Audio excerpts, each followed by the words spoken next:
I want to start with what's going on in the energy crisis in Europe. Inflation in Germany is for September was at a 20-year high. What actions are the government doing to try to quell these rising energy prices? We see that there are price increases. They are due to the COVID-19 pandemic and its economic outcomes. We know that all the measures we took in the last year to fight against the crisis decreased prices, and then now when the economy is going up again, we see the effect the other way around. On the other hand, there are a lot of prices that increased for oil and gas, for instance, which is also due to the economic recovery we see worldwide and some other reasons. But so far, all the experts tell us that in the next year we will have a normalization of price inflation again.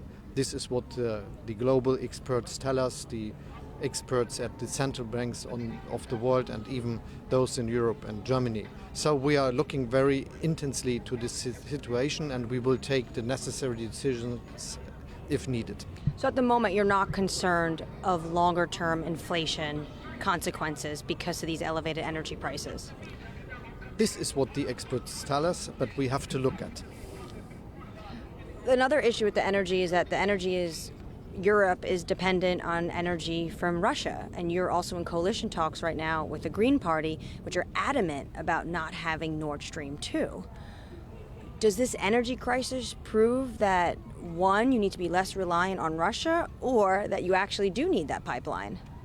We are working very hard to develop an economy that is not depending on fossil resources. This will be reached in a very short time. So our idea is that in 2045 we will have a climate-friendly and climate-neutral industry, which means that there will be billions of investments for steel factories, for those that are working in the chemistry, for those producing cement for the car industry, for machine building and all these industries which are so successful on the global level, and they are doing so. What they need from us is electricity coming from renewables. So one of the most important aspects of the new government will be to decide on the expansion of energy production coming from wind from offshore wind farms, wind from onshore plants and from solar, and we will have to increase our investments into the grid.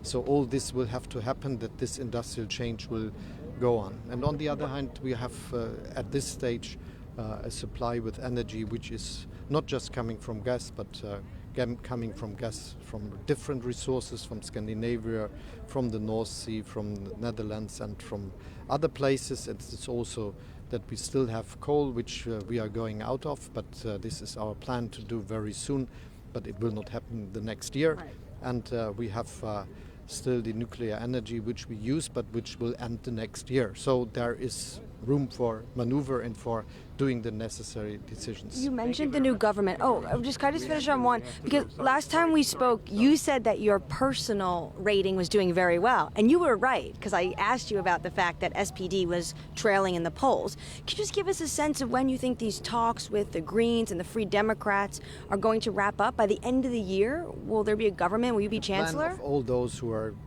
joining now in talks is that they together will form a government before the end of the year, and it looks very good what we are doing.